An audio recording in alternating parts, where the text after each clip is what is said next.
মুখরোচক কিছু খেতে চাইলে আমরা রেস্টুরেন্টে ভিড় জমাই। চলুন আজ মজাদার ক্রিস্পি চিকেন রোল সহজ ওয়েতে বাসাতেই বানাই। আসসালামু আলাইকুম, সবাইকে ওয়েলকাম জানাচ্ছি আমার আজকের ভিডিও। চিকেন রোল বানানোর জন্য আমি প্রথমে 1 কাপ পরিমাণ ছোট টুকরা সলিড মুরগির মাংস নিয়েছি। আমার এই চিকেনটা আমি একটু কালো গোলমরিচ আর লবণ দিয়ে ম্যারিনেট করে রেখেছিলাম। এরপর আমি এতে দেবো 1.5 কাপ পরিমাণ পেঁয়াজ কুচি, পরিমাণ মতো কাঁচামরিচ কুচি, 1/2 চামচ রসুন বাটা, 1/2 চামচ আদা বাটা, স্বাদ মতো লবণ, 1 চামচ সয়া সস, 1 চামচ গুঁড়ো করা কালো গোলমরিচ, 1 চামচ টমেটো সস। সবকিছু দিয়ে ভালো করে মিশিয়ে কমপক্ষে আধা ঘন্টা রেস্টে রেখে দিব।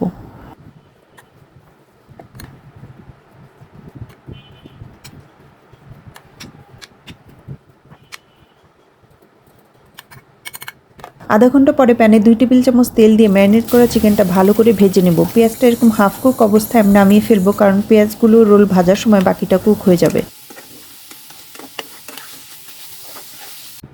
এখন আমি রোলের শিটের জন্য একটা ব্যাটার বানাবো। এর জন্য নিচ্ছি একটা ডিম এবং অল্প পরিমাণ লবণ দিয়ে ভালো করে মিশিয়ে এতে দিব 1/2 কাপ পরিমাণ দুধ।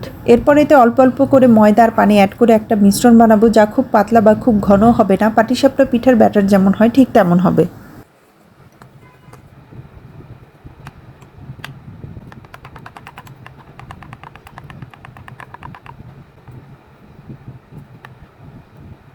এরপর প্যানে হালকা তেল ব্রাশ করে এরকম একটু ব্যাটার দিয়ে প্যান ঘুরিয়ে রুটির মতো গোল করে নিতে হবে। এ সময় চুলার তাপ অবশ্যই মিডিয়াম থাকবে। কয়েক সেকেন্ড পর ওপাশটা উল্টিয়ে শিটটা উঠিয়ে নিতে হবে।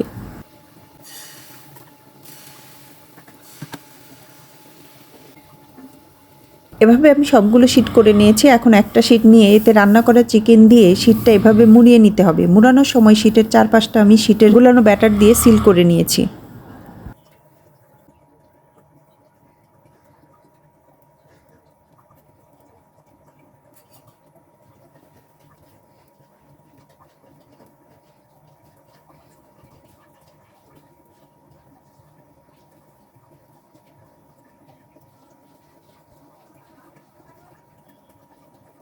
মুড়ানোর পর শিটের যে ব্যাটার ছিল সেই একটু ব্যাটার আমি তুলে রেখেছিলাম। সেই একটু ব্যাটারে রোলটা ডুবিয়ে এরপর ব্রেড ক্রামে গড়িয়ে ডুবন্ত তেলে লাল করে ভেজে নিতে হবে।